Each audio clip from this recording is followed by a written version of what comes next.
불사내불륜이야. 그러면 회사에서 이렇게 앞에서 이들의 행각을 지켜보고 있어. 문자나 카톡을 보내서 나의 마음을 전달하는 스토킹 처벌법에 따라서 벌금형이 선고됐어요.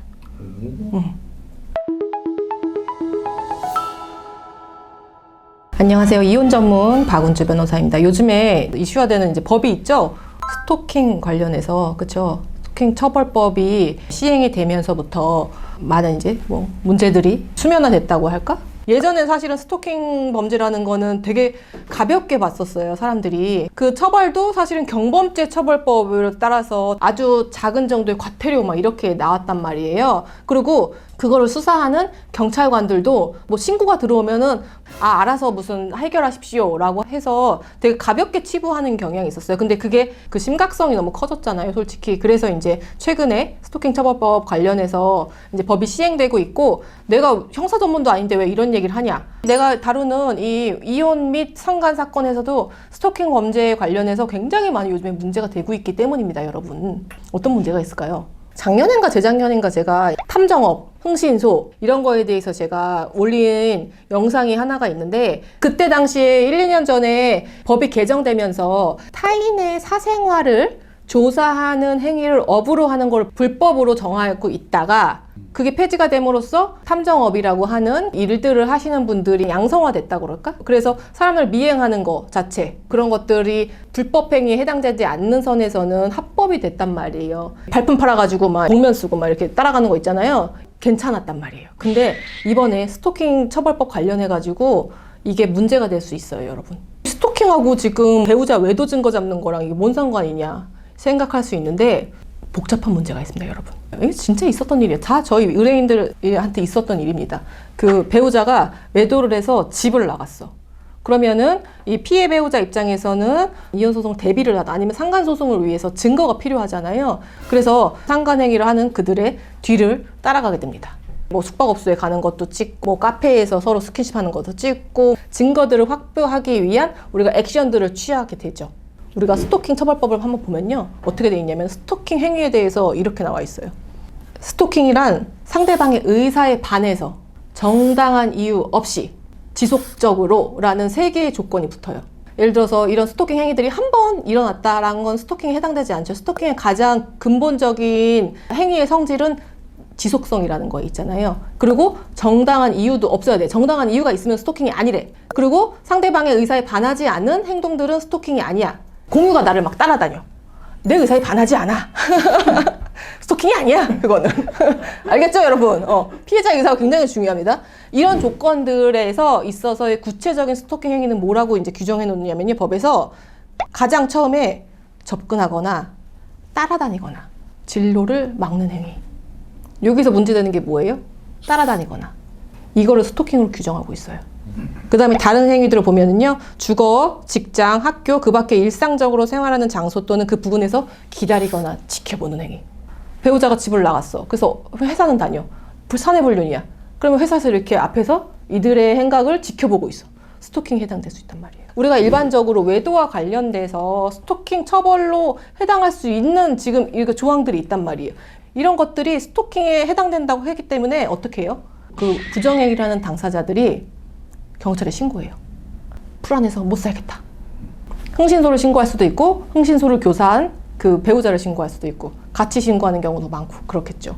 우리가 어쩔 수 없이 증거 확보를 하는 과정에서 발생할 수 있는 이런 일들을 다 스토킹으로 처벌하고 실질적으로 스토킹 신고를 많이 당하고 계세요.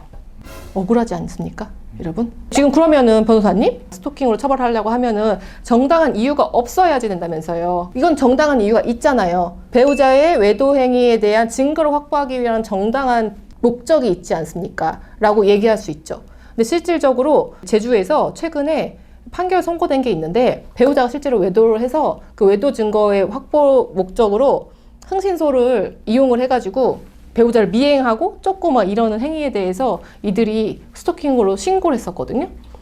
스토킹 처벌법에 따라서 벌금형이 선고됐어요.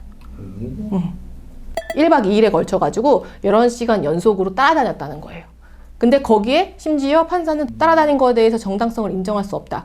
그리고 상당히 상대방의 의사에 반한 행위이고 이래서 스토킹에 해당한다 해가지고 벌금형이 나온 사건이 있었고, 내 의뢰인들은 이제 실질적으로 변호사님 저 고소당했어요. 이렇게 하시는 분들 되게 많아요.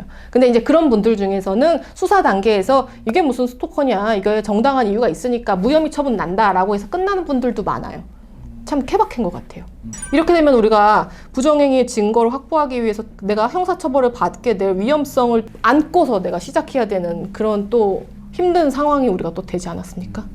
또 다른 유형의 스토커로 터득될 수 있는 게 뭐냐면은 우리 의뢰인이 이혼소송 당했는데 이제 배우자 이제 뭐 집을 나가서 연락을 두절한 상태고 이제 내가 마음을 돌리고자 뭐 본가에 갔다 아니면 처가에 갔다 그러면 거기 집을 찾아가거나 직장에 찾아가거나 얘기를 한번 하자 하면서 뭐 그렇게 기다리거나 혹은 가장 많은 이제 유형들은 문자나 카톡을 보내서 나의 마음을 전달하는 그런 방법들을 굉장히 많이 쓰잖아요. 그럴 수밖에 없는 입장이고 그거 다 엄격히 말하면 스토킹에 해당될 수 있지 않습니까? 제가 아까 얘기했죠. 우편, 전화, 팩스 또는 정보통신망을 이용해서 물건이나 글, 말, 부호, 음향, 그림, 영상, 화상 등을 도달하게 하는 행위. 이런 경우도 이혼 소송 피고의 입장에서는 스토킹으로 신고되는 상황이 되게 많아요. 그러니까 이혼 피고 입장에서는 어떻게 할 수도 없는 거야. 그래서 이거 스토커에 해당되고 상대방이 싫어하니까 아무것도 안 보냈어. 그냥 문제될 거리를 안 만들고 소송에서 이제 착실하게 임하기 위해서 자기는 가만히 있었어. 근데 나중에 이혼 판결할 때 판사가 뭐라고 쓰냐면요. 피고는 혼인관계 회복을 원하면서도 아무것도 하지 않았다. 그리고 가사조사할 때도 심지어 그래서 혼인관계 회복을 위해서 무슨 노력을 했는데요. 이렇게 얘기를 꼭 하거든요. 근데 피고 입장에서는 자기가 찾아가는 행위, 연락하는 행위가 스토커에 해당될 수 있고 형사고소할 수도 있는 상황이니까 완전히 진퇴양난인 거예요, 솔직히.